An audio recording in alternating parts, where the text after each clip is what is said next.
Hey HTDA, and welcome back to Dyson Sphere Program. Last time around we took a bit of a beating trying to take out the Hive, and although we were making some progress, I felt it wasn't really fun and definitely not efficient. So what I want to do today is do exactly that, show you how to efficiently take out the Hive.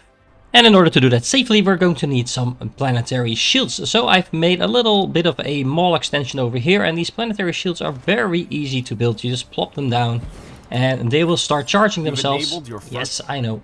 And as soon as they hit this first level, they will start initiating kind of a literally planetary shield around your planet. It's not entirely covering the planet though, so you're going to have to add several to your planet in order to actually cover the entire thing, if that's what you want to do. It's not super necessary, but I would definitely recommend putting some of them up around the place where you also have your planetary defenses, like the missile batteries.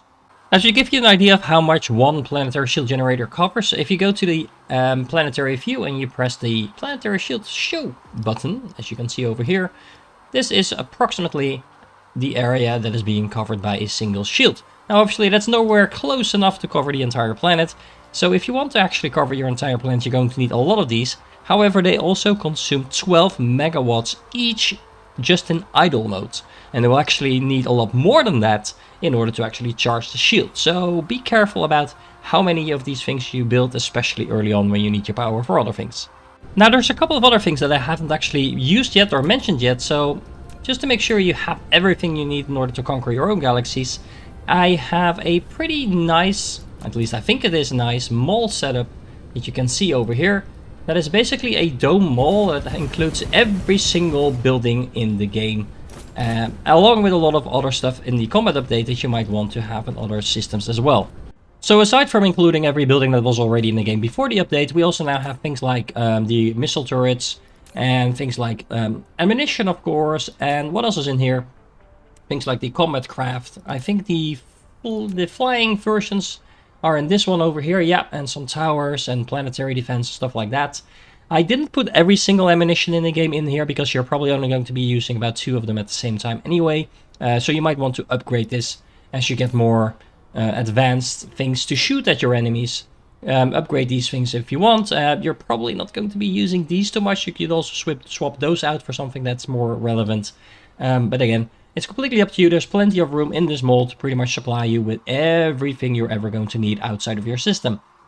The basic idea is that the mall that is all set up with logistic bots exports all the items to the actual logistic distributor over here. This puts it on the belt, puts it in here, and these are all set to fairly low minimums, as you can see, just so you don't have thousands of things that you probably only are ever going to build like 100 of anyway. And this allows them to be exported anywhere in the universe. There is a belt with space warpers going through all these things, as you can see. It looks like there's no warpers in here, but there is actually warpers in here if a ship needs to fly off, so it's completely working like intended. And yeah, that's all there is to it. Well, actually, no, that's not all there is to it. Because I have a second version of this dome, which is called the Demand Dome, which is set to demand all of these things. It usually has everything set to 0, so you don't actually demand anything until you tell the thing to, because otherwise you would be drawing in everything from your supply dome to the other side of the universe. That's really impractical. And then these belts are reversed, so you're actually putting them in these storage units, and then Icarus can just hop around on your big planet and get all the stuff delivered to them, just like they would on this planet. Now, I do have to say that even though I really like the design of the Demand Dome, I barely use it myself, for the simple reason that usually just requesting a couple of things like belts and sorters and stuff like that is plenty to actually progress a planet until the point where you want it to, and then just leave, and you're going to either revisit your home planet anyway, or you can just request the other items that you might be missing at that point. The main reason that I don't use the Demand Dome that much is for the simple reason that you don't need a massive amount of everything on a particular planet, usually, unless you're trying to build something like a second version of your home planet, like with the mall and thousands of buildings set up and things like that, with different buildings set up specifically, then you might want to build that dome on that planet as well. Okay, so back to destroying the dark fog efficiently, at least when we're talking about the Hive. So what I've done is I've actually set up a whole battery of railguns in order to start working on our Dyson Sphere. Sadly, they don't actually shoot at the enemy, so that would be really, really cool, but that's not happening. And what that actually does is it actually giving you a threat to the Dark Fog Hive on top of actually destroying the space relay stations and things like that. Now, this attack has nothing to do with that, by the way. Apparently somewhere in my system, a relay got shut down and now we have 45 ships incoming. But that's actually kind of the point, what we want, because those ships are actually being drawn from their reserves. And because I'm keeping the Dark Hive off my planets pretty efficiently, they don't get any resources, but they are using the ships to actually attack me. Now, defending against these attacks is probably not going to be too much of a hassle as long as you also bring your own spaceships with you. They will automatically launch as soon as any enemy gets close to the planet that you're on, so along with all the missile batteries and planetary shields, there shouldn't be any scenario in which you lose too much of your base, or any part of your base for that matter, to the Dark Fog at this point. The reason this method is really efficient is because it basically brings the Dark Fog to you in waves. You don't have to worry too much about doing anything actively yourself other than just expanding your base to other systems. Like for example I have over here. I'm now on the planet the Mighty Gubby. Thank you for becoming a member of the channel, by the way. Where I have some asset that I can now basically bring to my own planet infinitely. Zooming out a little bit, we are in the intellectual redneck system. Again, thank you for becoming a member of the channel. And there's a second planet in here as well that has another whole bunch of interesting resources like organic crystals, stalagmite crystals, and of course we want all the basic resources as well, just to beef up our production. Basically what we're doing is we're building our factory while we're slowly draining the Dark Fog of its energy. I've also gotten the question, is the Dark Fog in every system? Well, apparently not, because so far every other system than my own system that I have visited does not have a hive in it. Along with getting fire ice, if you didn't already have it from your gas giants, organic crystals, as well as the acid, what you really want to get really early on when you start leaving your own system is the grading crystal. Now usually there isn't too much of that around, but you only need this honestly in order to make the advanced miners, which is just going to make your own life a lot easier while you're trying to expand. And again, while you're on the other planets, just make sure you grab a lot of other resources as well.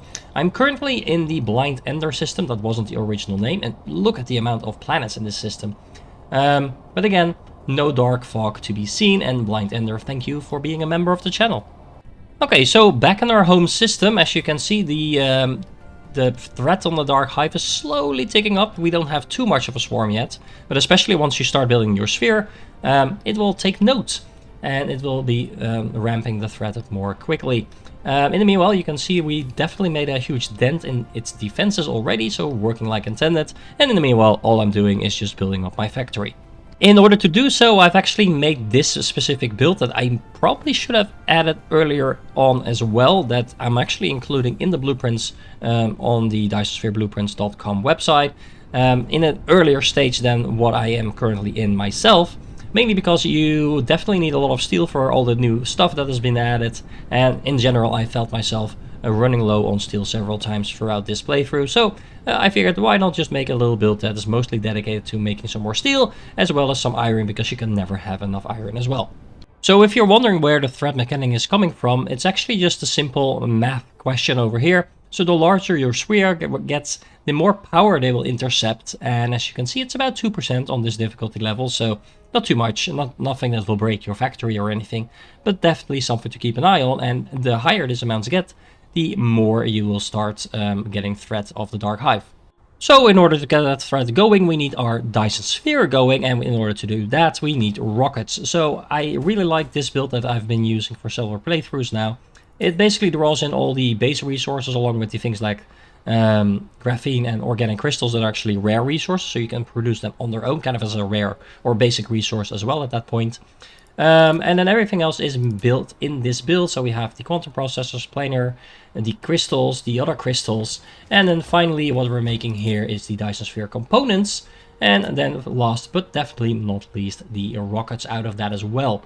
The blueprint is on the website, so you can check it out in more detail if you want. It's pretty straightforward. There's a secondary building in here because I am drawing in the processors from a different build, as well as the titanium glass, because those two things have dedicated builds for themselves as well. And at this point you're probably going to be making way more of those than you need. Yeah, so that means we have everything we now need in order to make Dyson spheres, so let's go do that. Now, I used to make my Dyson spheres really, really big and things like that, but honestly, nowadays I try to make them a little bit smaller and just start with a very simple ring, like you can see over here. And then as soon as you've researched the first uh, expansion of the width of this thing, which I currently haven't, I would recommend just building small sills around this, like squares, and fill them in with the shell. And make sure you complete those before you start building like a huge complicated sphere. Because honestly, in my humble opinion, I've noticed that most of the time my sphere never actually gets completed. Because by the time that I have all those rockets going out, I already lost interest in that particular playthrough. I did everything I wanted to. I'm way into white science. So it becomes kind of pointless. But although, if you make it a little bit smaller and a bit more compact and a little less complicated, you will actually see the final product. And it looks really, really nice. So yeah, your mileage may vary. Of course, do whatever you feel like. But all in all, I think this is a pretty good and solid way, especially if you're making your first sphere to go. And we have another wave of ships coming in, or well, we already almost destroyed them. And if I now look at the Dark Fog Hive, I think, yeah, it doesn't look like there's much defenses left at all.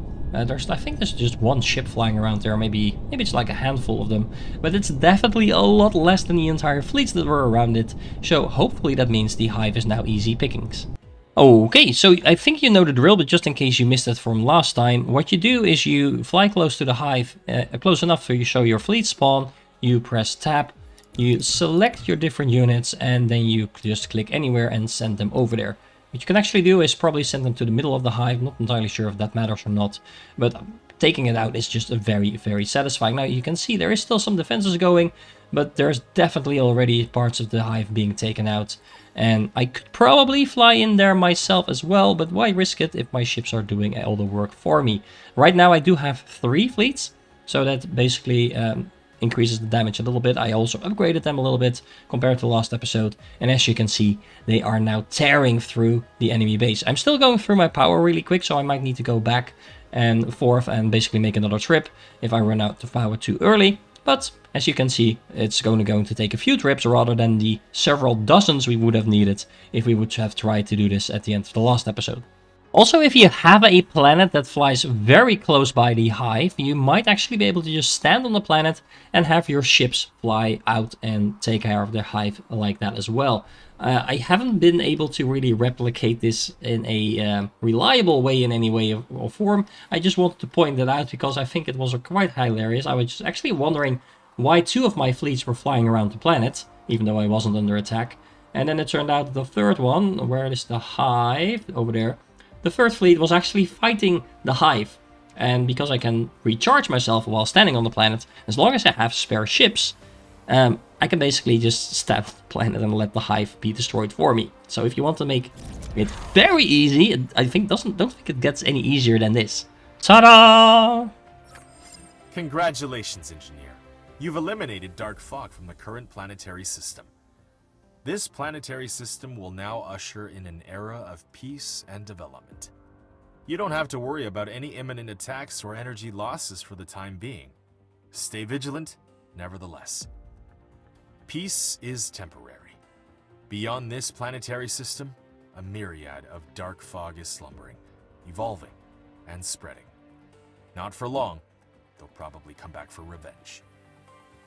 So yeah, we eliminated the Dark Fog entirely from the starting system, and we also have 2 other systems where we're already present without any sign of the Dark Fog. So I think we can safely say we took up the challenge of the combat on the default mode, and it wasn't really too much of a problem. We also have a sphere up, as you can see, a swarm up as well. Pretty much everything we need in order to start working on white science. So all in all, I think we can safely say we completed this playthrough with quite a bit of success. I'm not too unhappy about how this went. I was really scared going in, but honestly, the threat of the Dark Fog on the default setting is not too bad. So by all means, I highly recommend that you try it out if you haven't done so and you're a little bit worried about what combat would do to your game. It's the same game pretty much, just with some additional challenges included. So especially if you have already played this more than once, then you shouldn't have too much trouble with this, I believe. Speaking of trouble, what I want to do in the next series is try to see how this works if we ramp up the difficulty all the way to the maximum amount. So if that sounds interesting to you, make sure you like and subscribe, and I hope to catch you in the next one.